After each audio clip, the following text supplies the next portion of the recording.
छोड़ करके चले गए, जिन्होंने सदा हमारा साथ दिया, जिनके बिना जीना हमने कभी सीखा नहीं था, वो हमें छोड़ करके चले गए।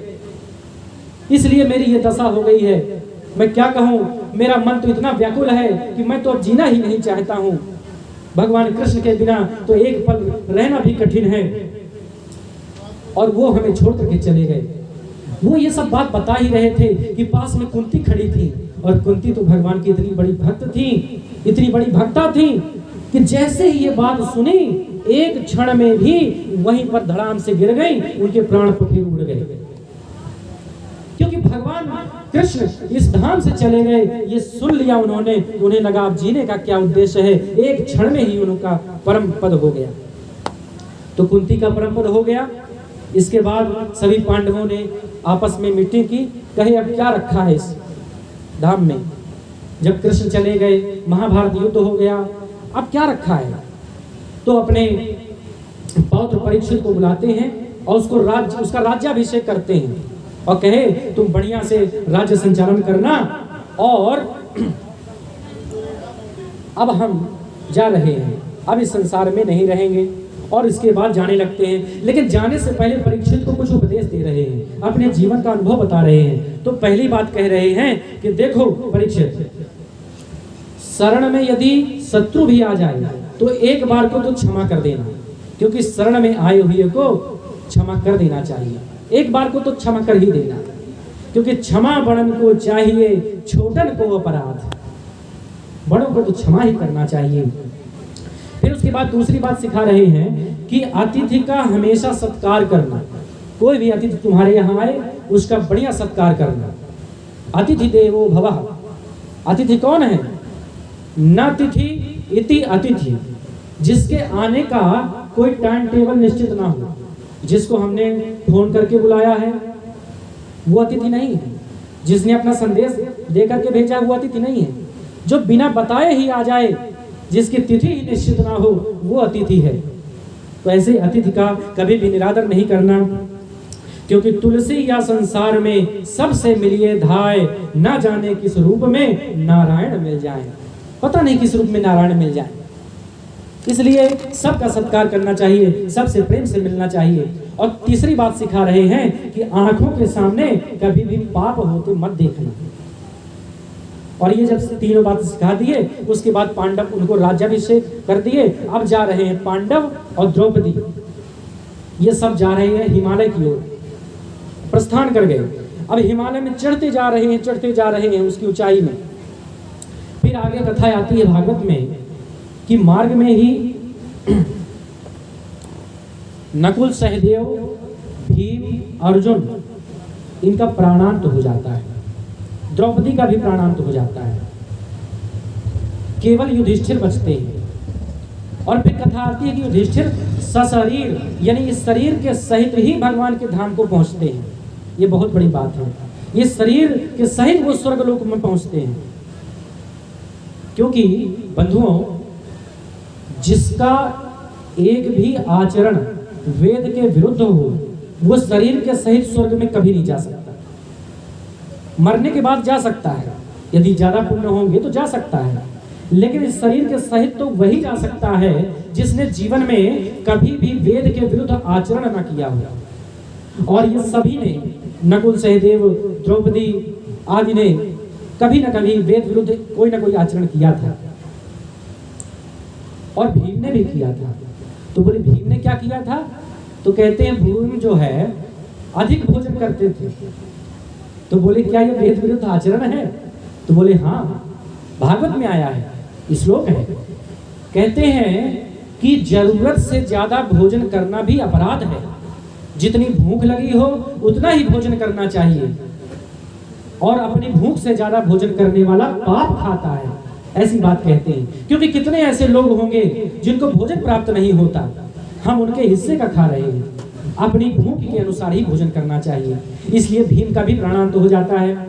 लेकिन युधिष्ठिर सशरीर पहुंचते हैं। जब युधिष्ठिर वहां पहुंचे, स्वर्ग से देवदूत आते हैं और उन्हें स्वर्ग ले जाते हैं। लेकिन जैसे स्वर्ग में पहुंचे तो बड़ा विचित्र दृश्य देखते हैं युधिष्ठिर। उन्होंने देखा कि उनके भाई नरक में हैं,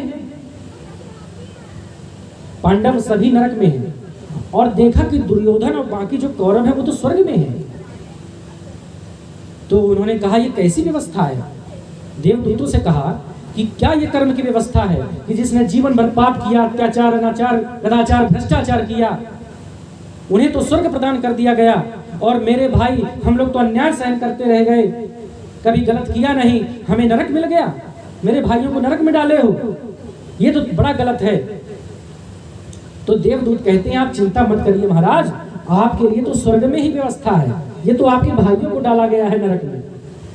तो युधिष्ठिर कहते हैं कि मैं ऐसे स्वर्ग का त्याग करता हूँ, ठोकर मारता हूँ ऐसे स्वर्ग को जहाँ मेरे भाई नहीं हैं। मैं तो नरक में जाऊंगा, मैं तो वहीं रहूंगा जहाँ मेरे भाई, मेरा परिवार है। मैं अपने भाइयों से विमुख होकर के नहीं रह सकता, मुझे नरक स्वीकार है, तो मुझे नरक में ले जाओ।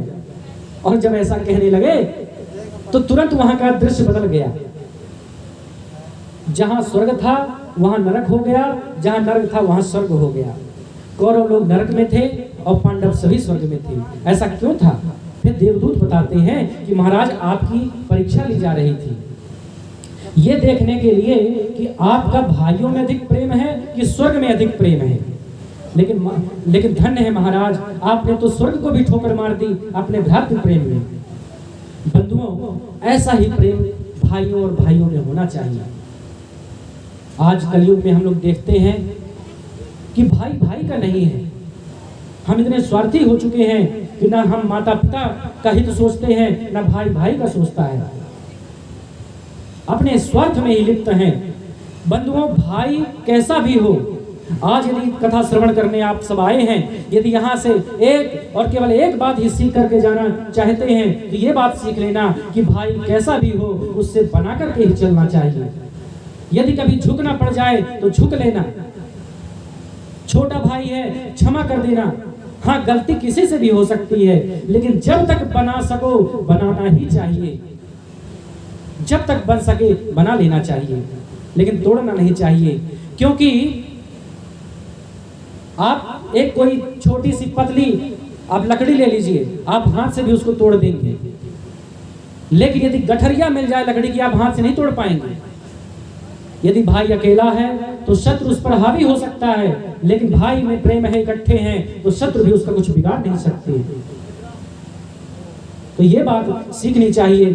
कथा श्रवण करते हैं तो ऐसे आचरणों को अपने जीवन में उतारना चाहिए। राम कथा में एक प्रसंग आता है कि जब रावण को तीर मार देते हैं प्रभु श्री राम, और रावण अपने मृत्यु क्षण की प्रतीक्षा कर रहा था और लेटा हुआ था, तो भगवान श्री राम लक्ष्मण से कहते हैं कि लक्ष्मण जाकर के रावण से ज्ञान प्राप्त कर लो। तो लक्ष्मण को बड़ा विस्मय हुआ, बोले भैया क्या बात कर रहे हैं, ये तो हमारा शत्रु है और शत्रु से ज्ञान प्राप्त करने को आप कह रहे हैं। तो उन्होंने कहा देखो, उसने जो अपराध किया था उसका दंड उसको मिल चुका है, अब वो अपराधी नहीं है, अब वो हमारा शत्रु नहीं है, अब वो ज्ञानी है। क्योंकि वो ज्ञानी भी था, तुम्हें उससे ज्ञान ग्रहण करना चाहिए, जाओ कुछ ज्ञान ग्रहण कर लो। जब लक्ष्मण उनके पास पहुंचे तो रावण पता क्या कहता है? रावण कहता है कि हे लक्ष्मण, ऐसा नहीं था कि मैं किसी भी मायने में तुम्हारे भाई राम से कम था। जितना राम का राज्य मजबूत था, अयोध्या, उससे कमजोर मेरी लंका नहीं थी। मेरे पास अस्त्र शस्त्र ज्ञान विद्या किसी भी मायने में मैं कमजोर नहीं था, सेना में कमजोर नहीं था। लेकिन पता है आज ये मेरी दशा क्यों हुई कि मैं आज यहाँ पड़ा हुआ हूँ और तुम्हारे भैया श्री राम विजयी हैं? क्योंकि राम के साथ उसका भाई लक्ष्मण साथ है और मेरा भाई मेरे विरोधी के साथ में है, मेरा भाई मेरे साथ नहीं है। केवल यही कारण है मेरी पराजय का और कोई कारण नहीं है। मैं किसी भी प्रकार से धन बल विद्या किसी में कमजोर नहीं था, लेकिन भाई के साथ ना रहने के कारण मेरी पराजय हुई है। इसलिए भाई कैसा भी हो उसके साथ बनाकर के चलना चाहिए। ऐसी बात शिक्षा ग्रहण करो। फिर उसके बाद आगे कथा बता रहे हैं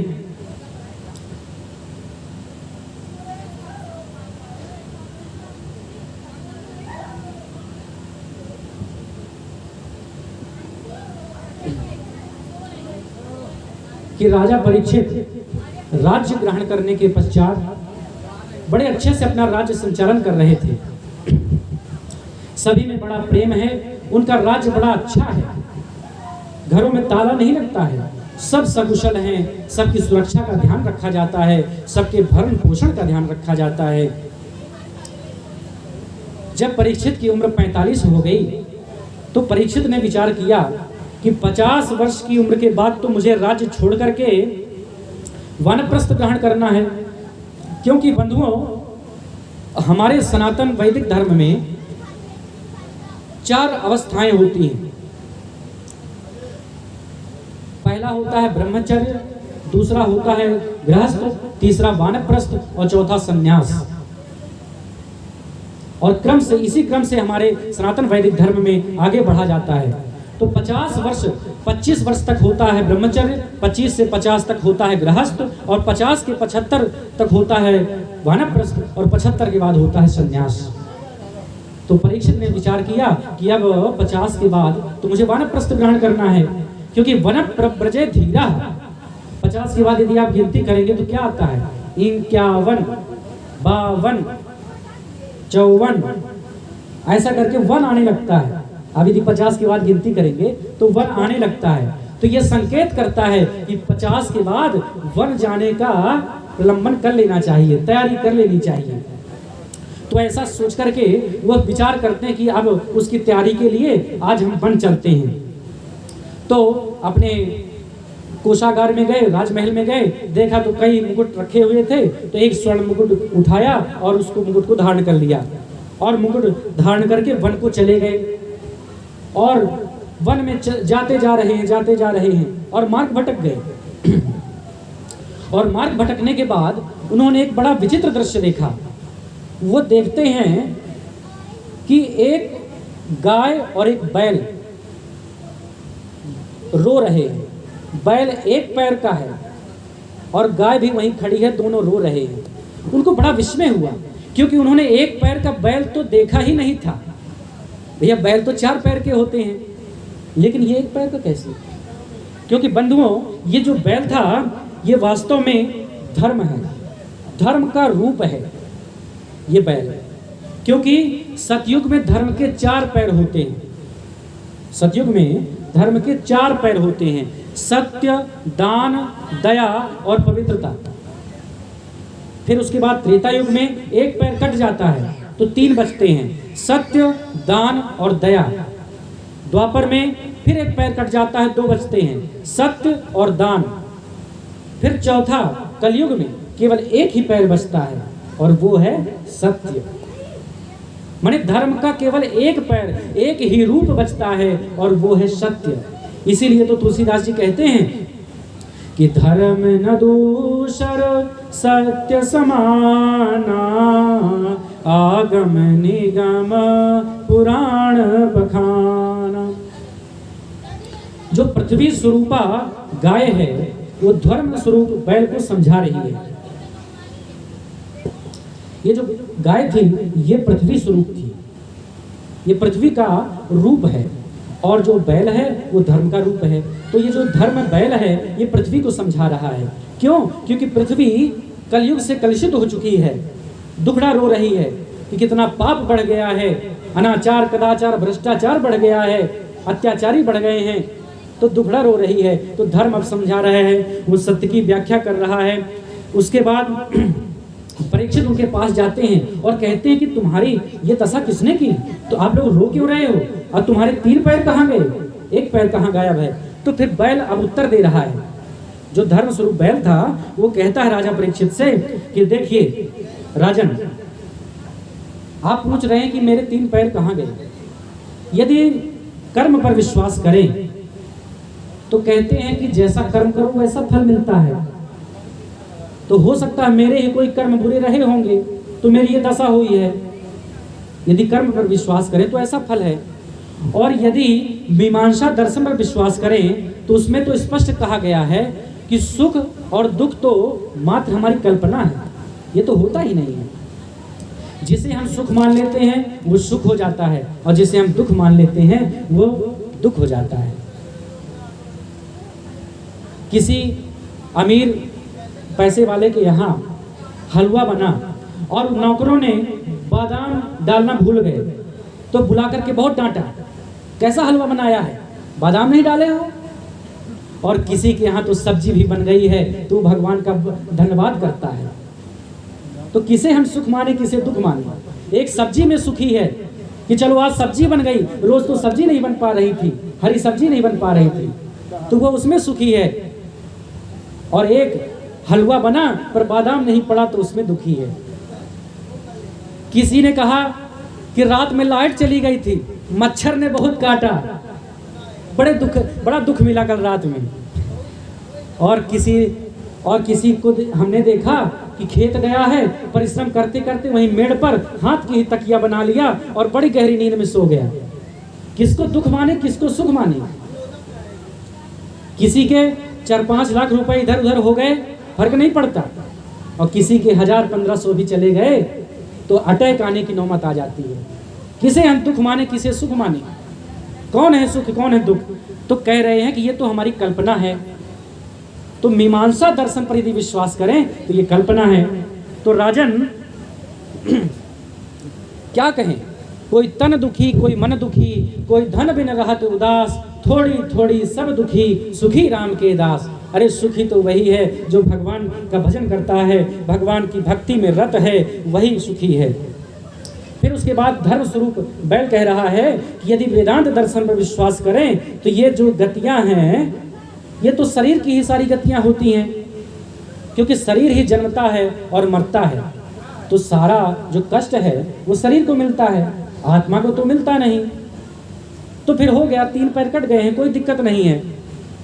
तो परीक्षित कहते हैं देखो आप तो अपनी बात कह रहे हैं, लेकिन मेरे राज्य में अन्याय हुआ है तो मैं उसको दंड तो दूंगा।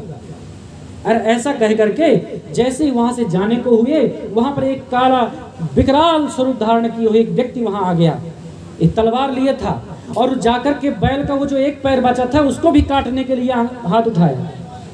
अब बेचारे का एक पैर बचा था उसको भी काटने, यानी सत्य को भी काटने के लिए उद्यत हो गया। और जैसे ही काटने लगा तो परीक्षित उसको रोके और उसको मारने के लिए दौड़े। बोले सुनो, मेरे राज्य में ये नहीं हो सकता, किसी निरपराधी को तुम मार नहीं सकते हो, कैसे मार रहे हो, तो तुम कौन हो, अपना परिचय दो। तो विकराल स्वरूप जो धारण किए था व्यक्ति, वो जाकर के हाथ जोड़ करके खड़ा हो गया। राजा परीक्षित से कहने लगा कि मुझे क्षमा कर दीजिए, मुझे मारिए मत। तो राजा परीक्षित को एक बात याद आ गई, जो पांडव जाते समय उनको शिक्षा दे के गए थे। नते गुडाकेश यशोधराणाम बंधांजलिर्वै भयमस्त किंचित। अरे शरण में आने वाले को एक बार को तो छोड़ देना, ये उन्हें बात याद आ गई। उन्होंने कहा चलो एक बार को मैं छोड़ देता हूँ, लेकिन दोबारा मेरे राज्य में दिखाई मत देना। कौन हो तुम, अपना परिचय दो। तो फिर वो बता रहा है विकराल स्वरूप धारण किया व्यक्ति कि मैं कलयुग हूँ, मैं ही कलयुग हूँ।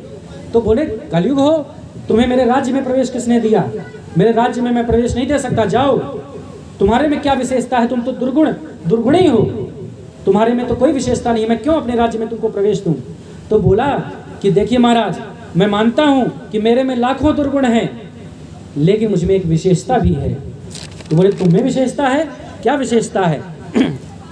तो फिर कह रहे हैं यह कल जोग कर परम प्रतापा, मानस पुण्य होय नहीं पापा।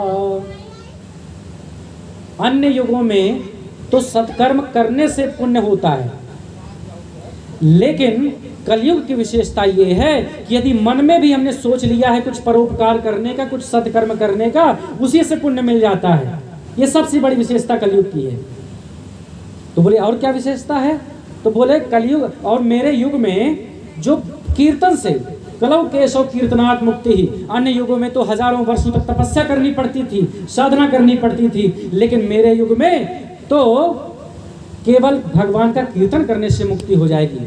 कलौ केशव कीर्तनात् मुक्ति ही, कीर्तन से मुक्ति हो जाती है। और जो मन में भी सोच लेता है कि मुझे पुण्य करना है, सत्कर्म करना है, भगवान का भजन करना है और दूसरों का परोपकार करना है, तो पुण्य मिल जाता है। तो राजन ने विचार किया, उसको थोड़ा माथा ठनका। उन्होंने कहा कि बात तो सही है, चलो भले लाखों दुर्गुण हैं, तो इसके आने से बड़ा अनाचार फैल जाएगा, लोग दुर्गुणी हो जाएंगे, लेकिन एक विशेषता भी तो है, और ये इतनी बड़ी विशेषता है कि अगर जो अपना कल्याण चाहते होंगे वो अपना कल्याण कर लेंगे। तो इसलिए उन्होंने प्रवेश दे दिया, लेकिन प्रवेश देते समय कुछ निश्चित स्थान दिया। कहते हैं द्यूतम पानम स्त्रियः सूना यद्रा धर्मश्चतुर्विधा। देखो हम तुम्हें 4 स्थान देते हैं, बाकी अन्य स्थानों में तुम रह नहीं सकते, केवल 4 ही स्थान में तुम रह सकते हो करियो। तो बोले कहाँ कहाँ? तो पहली बात कहते हैं द्यूतम, जहाँ पर जुआ खेला जाता होगा, जहाँ पे सट्टेबाजी हो रही होगी, वहाँ तुम जाकर के रहना, वहाँ मैं तुम्हें प्रवेश दे रहा हूँ। इसलिए जहाँ पर जुआ सट्टा हो रहा होगा वहाँ कलयुग का प्रवेश जरूर होता है, और तभी से वो बुद्धि को विकृत करता है। इसके बाद दूसरी बात कहते हैं पानम, जहाँ शराब घर होगा, जहाँ शराबी होंगे, शराब पीते होंगे, ऐसी जगह पर कलयुग को प्रवेश दे दिया। फिर तीसरी बात कहते हैं स्त्रियः, जहाँ वेश्यालय होगा वहाँ पर तुम रह लेना, ये तीसरा स्थान हम तुम्हें दे रहे हैं। फिर इसके बाद वो कहता है कि मुझे इतने स्थान में मैं कैसे रह पाऊंगा, एक स्थान और दे दीजिए। तो राजा परीक्षित ने कहा कि ठीक है, हम चौथा स्थान दे रहे हैं, तुम स्वर्ण में रह लेना, सोने में, गोल्ड में। अब वो ये भूल गए कि मैंने स्वयं स्वर्ण का मुकुट धारण करके रखा है, और उन्होंने उसको कह दिया कि तुम स्वर्ण में प्रवेश कर लेना। लेकिन एक बात यहाँ पर समझ नहीं आती कि गीता में भगवान कृष्ण ने कहा है, और भागवत में भी आया है कि धातु नाम अस्मि कांचनम। भगवान कृष्ण कहते हैं कि धातुओं में मैं सोना हूँ, यानी जो सोना धातु है उसमें मेरा निवास है, भगवान ऐसा कह रहे हैं। और यहाँ देखिए वर्णन ऐसा मिल रहा है कि कलयुग का वास सोने में हो रहा है। तो बात ये समझ नहीं आती, ये दोनों बातें सही कैसे हो सकती हैं कि उसमें कलयुग भी रहेगा, उसमें भगवान भी रहेंगे। तो इसका समाधान बंधुओं यह है, आगे कहते हैं कि जो ईमानदारी से कमाया गया स्वर्ण है उसमें भगवान का वास होता है, और जो बेईमानी चोरी के द्वारा कमाया गया स्वर्ण होता है उसमें कलयुग का वास होता है। अब ये आप अपने स्वयं से समझ लीजिए कि यदि हमने ईमानदारी से कमाया है स्वर्ण को तो वहाँ भगवान का वास है, और यदि हमने बेईमानी से कमाया है तो उसमें कलयुग का वास है।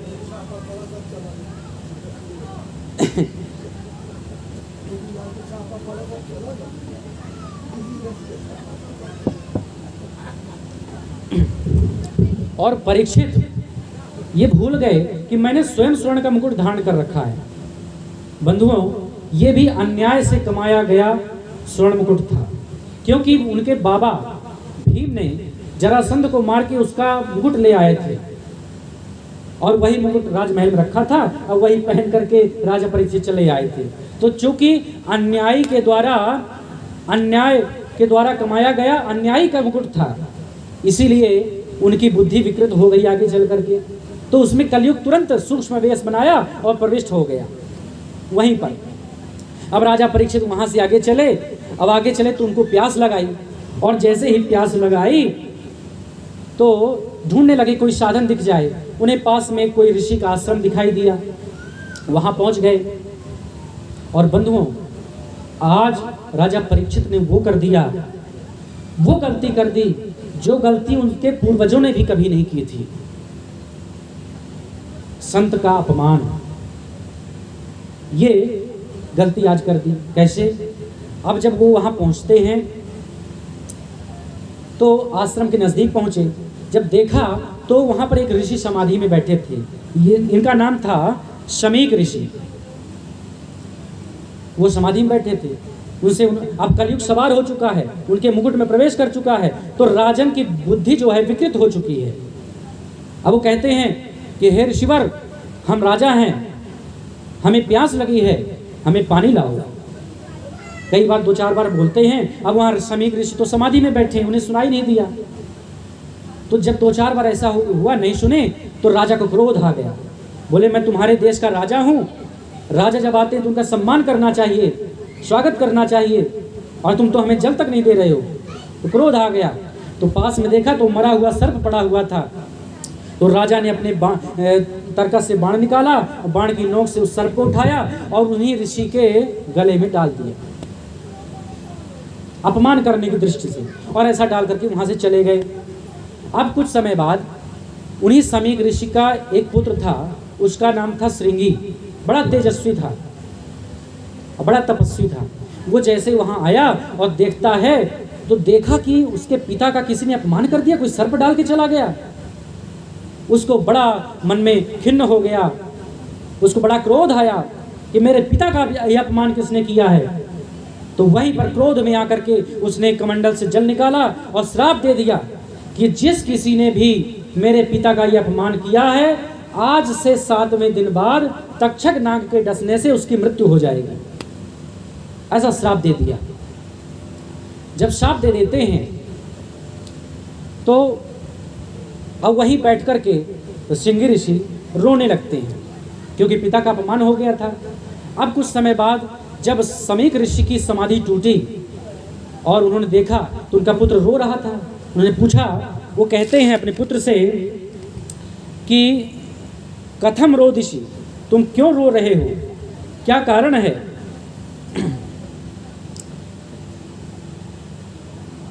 तितिक्षया करुणया मैत्र्या चाखिल जंतुषु समत्वेन च सर्वात्मा भगवान संप्रसीदति। कहते हैं कि क्यों रो रहे हो, क्या कारण है। तो फिर श्रृंगी ऋषि ने सब बातें बता दी कि पिताजी आपका अपमान किसी ने कर दिया था, उसको हमने श्राप दे दिया है, लेकिन आपका अपमान देख करके मुझे सहन नहीं हुआ, सो मुझे बड़ा कष्ट हो रहा है। तो वहीं पर समीक ऋषि फिर ध्यान में बैठ गए, देखे कि किसने ऐसा किया।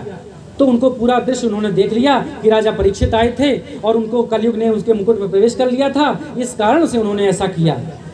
तो अपने पुत्र को डांटने लगे, कहने लगे, हे पुत्र, तुमने बड़ी जल्दबाजी कर दी, तुम्हें राजा को श्राप नहीं देना चाहिए था। तुम्हें पता है राजा परीक्षित बड़े धर्मात्मा राजा हैं, वो संतों का बड़ा सम्मान करते हैं और उनके राज्य में ही हम सकुशल यज्ञ और यज्ञादि करते हैं और तपस्या कर पाते हैं। तुमने उन्हें श्राप देकर के बहुत बड़ी गलती कर दी है, क्योंकि जब राजा और तुमने कह दिया कि वो मृत्यु हो जाएगी, तो जिस राज्य में राजा नहीं होता है, कोई कंट्रोलर नहीं होता है, तो जनता भटक जाती है, भ्रमित हो जाती है, अनाचार फैल जाता है। तो इसलिए तुमने बड़ा गलत किया है। और वो कलयुग के प्रभाव के कारण ऐसा उन्होंने किया था, बाकी वो ऐसा थे नहीं। ऐसा कहने के बाद तुरंत समीक ऋषि ने अपने एक शिष्य को बुलाया और शिष्य से कहा कि तुरंत राजन के पास जाओ और ये सूचना पहुंचा दो कि उनको 7वें दिन बाद मृत्यु का शाप हो चुका है। अब राजा जो भी उपाय कर सके कर लें, समय बहुत कम है। तो वो जाकर के जब शिष्य उनको सूचना देते हैं तो राजा परीक्षित ने जैसे ही सुना तुरंत ही उठ खड़े हुए और अपने पुत्र जनमेजय को राज्य सौंप दिया। और राज्य सौंपने के बाद शुकताल में गंगा के किनारे पहुंच गए और जाकर के समाधिस्थ हो गए, बैठ गए ध्यान समाधि में।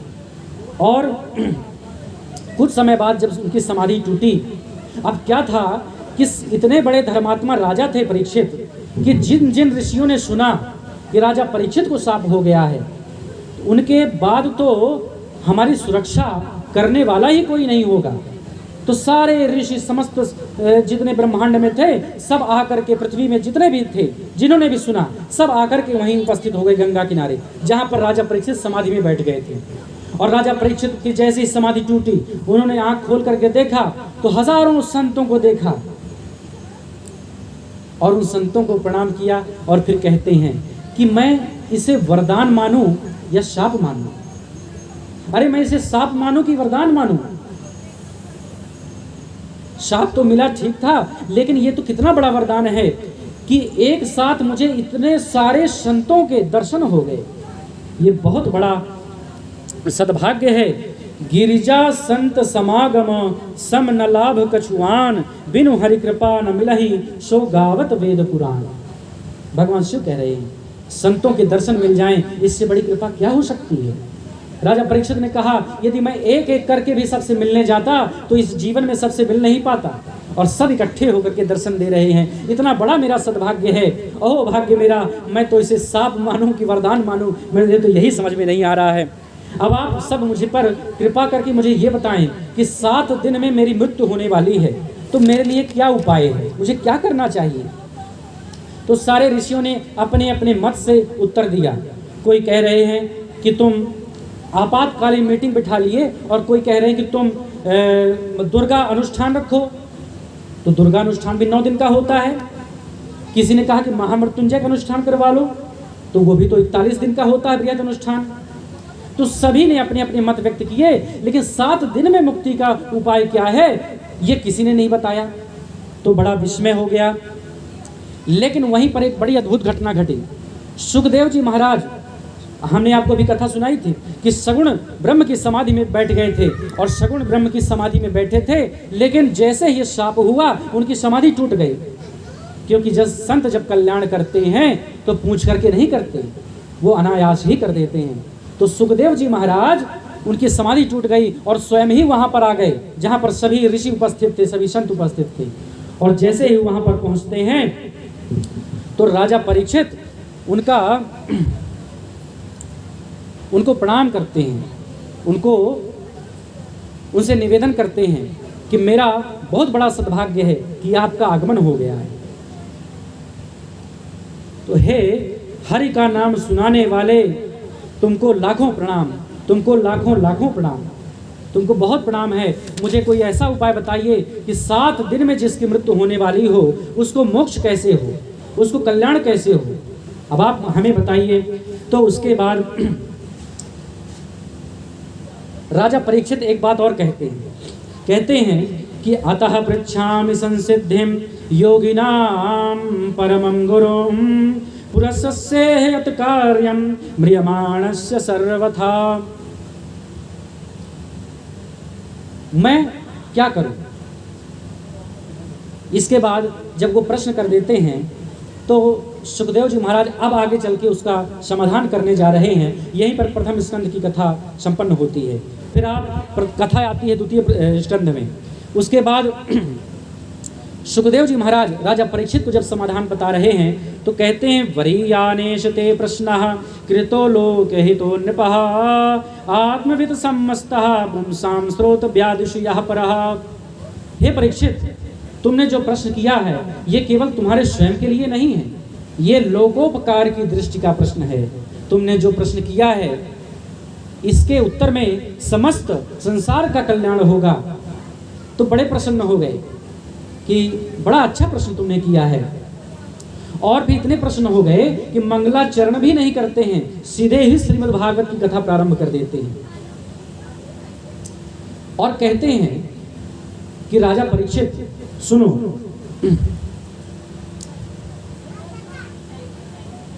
जल्दी मरने वाले के लिए एक ही उपाय है, भगवान के चरणों में प्रीति करो और श्रीमद् भागवत महापुराण की कथा सुनो। लेकिन कैसे सुनना है उसकी विधि भी महात्मा ने बताई है। केवल बैठ करके कानों से सुन लिया ये सुनना नहीं है, क्योंकि श्रवण की 3 पद्धतियां होती हैं। पहला होता है कानों से कथा को सुनना, और दूसरा होता है उसका मनन या चिंतन करना। आज हमने कथा में क्या सुना, कौन सी वो बात हमें अच्छी लगी जो हमें अपने जीवन में उतारना है।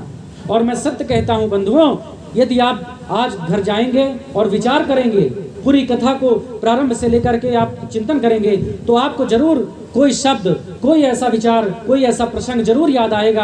आपको लगेगा उसे मुझे अपने जीवन में उतारना चाहिए। और मैं कहता हूं यदि एक विचार भी अपने जीवन में उतार लिया तो कल्याण हो जाएगा। तो मनन या चिंतन करना चाहिए। फिर तीसरी पद्धति है निधिध्यासन करना, यानी उसे अपने जीवन में उतार लेना। और जब ये तीनों प्रक्रिया हो जाती हैं तो वो कहलाता है कि कथा हमने सुन ली। तो इस प्रकार की कथा जब सुनी जाती है तो मोक्ष मिल जाता है, कल्याण होता है। और जो तुम ये कहते हो कि मेरे पास समय नहीं है, तो तुम व्यर्थ चिंता करते हो। तो बोले क्यों ना चिंता करें, कलयुग में तो मनुष्य की आयु 100 वर्ष की होती है। अब देखिए बंधु, अन्य युगों में तो आयु बड़ी लंबी होती है, लेकिन कलयुग में 100 ही वर्ष शास्त्रों में वर्णित है। ज्योतिष शास्त्र में 120 वर्ष आता है, लेकिन भागवत या अन्य ग्रंथों में 100 वर्ष की आयु बताई गई है। अब इस विचार करिए तो इस 100 वर्ष की आयु में भी ठीक ठीक 50 वर्ष की आयु हम लोग सो करके बिता देते हैं, पूरा 50 वर्ष। और इसमें भी जो हम लोग दिन दोपहर में सो जाते हैं उसकी तो हम गणना ही नहीं कर रहे हैं, वो तो अलग है। ये तो केवल रात्रि का जो प्रश्न है उसमें 50 वर्ष व्यतीत हो जाते हैं। अब बचे 50 वर्ष, तो जो 50 वर्ष बचे उसमें से जो 25 वर्ष है वो बीत जाता है श्रीमती जी की आज्ञा पालन करने में। उठ जाओ, उठ गए, बैठ जाओ, बैठ गए, आगे चल दो, आगे चल दिए। तुलसीदास जी कहते हैं कि ससुरार प्यार भई जब से, रिप रूप कुटुंब भय तब से। जब से ससुराल अच्छी लगने लग जाती है ना, तो घर के लोग भी अच्छे नहीं लगते। हाँ, ऐसा होता है। फिर आगे कहते हैं कि एक बार ससुराल की यात्रा करने से 4 धाम की यात्रा का फल मिल जाता है। ये थोड़ा अंदर की बात है। फिर उसके बाद ब्रज में एक कहावत है, कहते हैं ससुराल सुख की सार, पै दिने 2-4। दामाद जी जब ससुराल जाते हैं तो बड़ा स्वागत सत्कार होता है, 56 प्रकार के व्यंजन बनते हैं और बड़ा सम्मान होता है। लेकिन कहते हैं पै दिने 2-4, पर ये 4 दिन के लिए ही होता है। और जो बुद्धिमान समझदार दामाद होते हैं वो अपनी ससुराल में 4 दिन से ज़्यादा रुकते नहीं हैं, क्योंकि उन्हें पता है कि 4 दिन से ज़्यादा रुक जाएंगे तो अपमान शुरू हो जाएगा। फिर तो सासू माता जी कह देंगी कि बाजार से आते समय सब्जी लेते आना दामाद जी, सब्जी नहीं है। तो इस प्रकार से 25 वर्ष व्यतीत हो जाते हैं हाई कमान का आर्डर मानने में। अब जो 25 वर्ष बचे वो व्यतीत हो जाते हैं अपने कुटुंब का भरण पोषण करने में, परिवार की जिम्मेदारियां निभाने में। तो पूछा अब तो समय कितना बचा? बोले एक भी तो नहीं बचा। तो बताइए, समय हमारे पास बहुत कम है, फिर भी हम उसे समय गंवाते रहते हैं और भगवान का भजन नहीं करते हैं। ये कितनी बड़ी विडंबना है। इसलिए जितना भी समय मिले भगवान का भजन करना ही चाहिए। किसी ने शिकायत की कि महाराज जी हमको तो समय ही नहीं मिलता, हम तो नौकरी में हैं।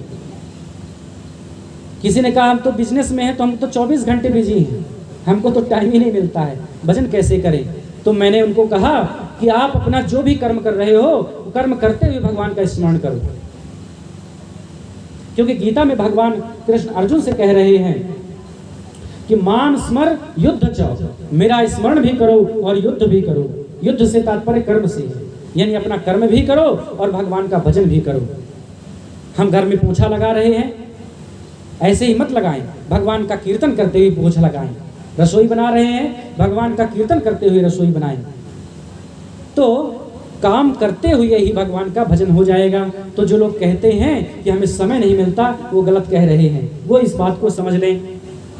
श्री कृष्ण गोविंद हरे मुरारे, हे नाथ नारायण वासुदेव।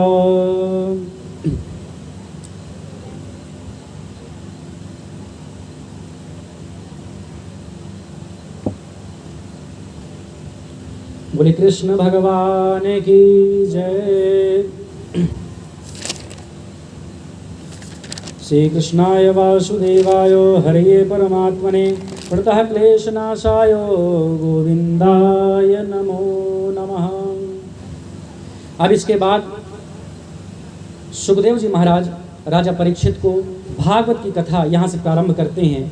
वैसे मूलतः भागवत की कथा यहीं से प्रारंभ होगी, क्योंकि अभी तक तो भूमिका चल रही थी। अब सुखदेव जी महाराज राजा परीक्षित को कथा श्रवण कराना प्रारंभ करेंगे। तो बाकी कथा तो कल श्रवण करेंगे। एक बात जो वो सिखा रहे हैं वो हम आपको बता रहे हैं। सुखदेव जी महाराज कहते हैं राजा परीक्षित से कि देखो, जल्दी मरने वाले की मुक्ति का एक ही उपाय है, तस्मात् भारत सर्वात्मा भगवान ईश्वरो हरि। श्रोतव्यः कीर्तितव्यश्च स्मर्तव्यश्च तद्भयम्। सभी जगह से मन को हटाओ और भगवान में लगाओ, यही उपाय है। ये पहला श्लोक है। जब वो उन्हें सिखा रहे हैं, भागवत की कथा बता रहे हैं, तो ये पहली बात बता रहे हैं कि सभी जगह से मन को हटाओ और गोविंद में लगाओ। कर से कर्म करो विधि नाना, मन राखो जहाँ कृपा निधाना। काम करते चलो नाम जपते चलो, हर समय कृष्ण का ध्यान धरते चलो। काम की वासना को मिटाते चलो, कृष्ण गोविंद गोपाल गाते चलो। कर्म करो और भगवान का भजन करते रहो। तो परीक्षित अब प्रश्न कर रहे हैं। परीक्षित कहते हैं कि गुरुदेव आपने तो बात बिल्कुल सही कही है कि भगवान के चरणों में मन को लगाना चाहिए, लेकिन ये मन बड़ा चंचल है और ये स्थिर नहीं होता, ये बड़ा भटकता है, तो इसे मन को काबू में कैसे लाएं? गीता में भी अर्जुन भगवान कृष्ण से यही कहते हैं कि मन बड़ा चंचल है, ये तो वायु की गति से भी तेज है और इसकी गति को पकड़ना असंभव है, तो इसको क्या करें? तो गीता में तो भगवान कहते हैं अभ्यासेन तु कौन्तेय, अभ्यास कर करके उसको मन में को नियंत्रित में किया जा सकता है। लेकिन यहाँ पर सुखदेव जी महाराज बता रहे हैं कि राजन तुम व्यर्थ में परेशान हो। तुम कहते हो कि 7 दिन में मैं क्या करूं, तुम परेशान हो। सुनो, फिर इसके बाद राजा खट्वांग की एक कथा बताते हैं। राजा खट्वांग के विषय में बताते हैं कि देखो उसके पास, राजा खट्वांग के पास जितना पलक झपकने का समय होता है ना, उतना ही समय उसके पास था। उतने में ही उसने भगवान का स्मरण कर लिया और उसे भगवान मिल गए। तो तुम्हारे पास तो ढेर सारा टाइम है, 7 दिन का टाइम है तुम्हारे पास, तुम क्यों व्यर्थ चिंता करते हो? और जहाँ तक मन की बात कहते हो, तो मन के बस में करने के लिए 4 बातों का ध्यान रखना चाहिए। तो बोले क्या? तो कहते हैं जितासनो जितश्वासो जित संगो जितेन्द्रियः, स्थूले भगवतो रूपे मनः संसारे धिया। पहली बात कहते हैं जितासनो, आसन को जीतो। एक आसन में बैठने का अभ्यास करो। मन को नियंत्रण में करने का हम ये जो सुखदेव जी महाराज बता रहे हैं वो प्रक्रिया बता रहे हैं। तो पहली बात बता रहे हैं जितासनो, आसन को जीतो। एक आसन में बैठने का अभ्यास करो। जब तक एक आसन में बैठ सको तो बैठने का प्रयास करना चाहिए। तो ये पहली प्रक्रिया है। दूसरी बात कहते हैं जितश्वासो, अपनी श्वास को जीतो। अनुलोम विलोम आदि प्राणायाम करके अपनी श्वास को जीतना चाहिए। पूरक कुंभक रेचक, ये प्राणायाम करना चाहिए। पूरक का अर्थ होता है कि जैसे अपने नासिका छिद्र को एक को दबा लिया, एक से श्वास ले रहे हैं, फिर उसके बाद दोनों को दबा लिया, उस श्वास को अंदर भरे हैं जब तक हो सके। फिर उसके बाद पहले प्रथम नासा छिद्र को बंद कर लिया और दूसरे से छोड़ दिया। ऐसा पूरक कुंभक रेचक करके श्वास पर विजय प्राप्त करनी चाहिए। फिर उसके बाद तीसरी बात कहते हैं जित संगो, अच्छा सत्संग करो, अच्छी संगति में रहो। क्यों? क्योंकि संसर्ग जाह दोष गुणा भवन्ति, जैसी संगति होती है वैसा ही व्यक्ति बन जाता है। ये पक्की बात है। आप अपने स्वयं के जीवन में निरीक्षण कर लेना। आप 1 माह के लिए साधु संतों का, गुरुजनों का आप सत्संग करिए, मंदिर जाइए, प्रवचन सुनिए, भागवत सुनिए। 1 महीने के बाद आपको स्वयं समझ में आएगा कि अन्यत्र तो आपका मन लगता ही नहीं है, कथा सुनने के लिए ही उत्तरोत्तर आगे बढ़ता है। यह सत्संग का प्रभाव है। इसलिए और एक बार ऐसा हुआ कि एक ऋषि थे, वो ऋषि जा रहे थे तो मार्ग में एक उन्हें घर मिला और घर के बाहर पिंजरा टंगा हुआ था, उसमें एक तोता था। तो जैसे वो वहां से निकले तो तोता कहता है मार या तो कुट्टे या तू, मारो काटो लूटो, ऐसा कह रहा है। उनको बड़ा आश्चर्य हुआ और फिर वो वहां से चले। बोले कि ये तो बड़ा खराब स्थान है, यहाँ के तो तोते भी ऐसा कह रहे हैं, तो यहाँ के लोग कैसे होंगे। और जब आगे चले फिर अपने तीर्थ यात्रा में चले गए। फिर 6 महीने बाद फिर कहीं से निकल रहे थे, वहाँ उन्हें एक घर मिला और वहाँ एक तोता पक्षी वहाँ भी पिंजरे में था और बाहर बंधा हुआ था। तो जैसे वहां से निकले तो वो तोता कहता है सुस्वागतम सुस्वागतम सुस्वागतम, अतिथि देवो भवः, अतिथि देवो भवः, राम राम राम राम, ऐसा कह रहा है। उन्हें बड़ा विस्मय हुआ। उन्हें 6 महीने पहले की बात याद आ गई कि ऐसा ही एक तोता था और वह मारो काटो लूटो ऐसा कह रहा था, डांका डालो ऐसा कह रहा था, और ये कैसा है। और ये सोचो वही प्रजाति का वही तोता पक्षी है, लेकिन ये तो बड़ी अच्छी बातें कह रहा है, ऐसा क्यों हुआ। तो उन्होंने उसी से पूछा तो वो तोता कहता है कि महाराज वो जो 6 महीने पूर्व आपको तोता मिला था वो मैं ही हूँ, वो दूसरा नहीं था। मैं उस समय डाकुओं और लुटेरों के घर में रह रहा था, तो उनकी बातें सुन सुन करके उनका प्रभाव मेरे ऊपर आ गया था, और अब मैं यहाँ सत्संग में रहता हूँ, संतों के यहाँ रहता हूँ, तो उनके सत्संग को पा करके मेरी बुद्धि और मेरी वाणी बदल गई और अब मैं ऐसी बातें कह रहा हूँ। तो इसीलिए कहते हैं संसर्ग जाह दोष गुणा भवंती। तो ये तीसरी बात थी कि सत्संग को जीतो। फिर चौथी बात कह रहे हैं जितेंद्रियः, अपनी इंद्रियों को जीतो, इंद्रियों को वश में करो। तो इंद्रियों को वश में कैसे करेंगे? अपनी दिनचर्या अच्छी बनाओ। प्रातःकाल ब्रह्म मुहूर्त में जागना चाहिए, ऐसा नहीं कि जब मन पड़ा तब तक सो रहे हैं। सूर्योदय से पूर्व ही जागना चाहिए, चाहे जो हो जाए। किसी ने कहा है कि जो लोग सूर्योदय से पहले जागते हैं और भगवान सूर्य को जगाते हैं वो जीवन में सफल होते हैं, और जिन लोगों को भगवान सूर्य स्वयं उठाते हैं कि अब उठ जाओ मेरा उदय हो चुका है, तो ऐसे लोग जीवन में सफल नहीं होते हैं। तो ब्रह्म मुहूर्त में जागो। ब्रह्म मुहूर्त में जाग करके जैसे अपने बिस्तर पे उठो तो सर्वप्रथम अपनी हथेलियों को देखना चाहिए, फिर कहना चाहिए कराग्रे वसते लक्ष्मी, कर मध्य सरस्वती, कर मूले तु गोविंदः, प्रभाते कर दर्शनम। अरे ये हाथ ये कर्म के द्योतक हैं, ये कर्मवादी बनने के लिए हमें प्रेरित करते हैं। इन्हीं हाथों में लक्ष्मी है, इसी में सरस्वती है और इसी में गोविंद हैं। तो ऐसे हाथों के दर्शन करना चाहिए और भगवान का स्मरण करना चाहिए।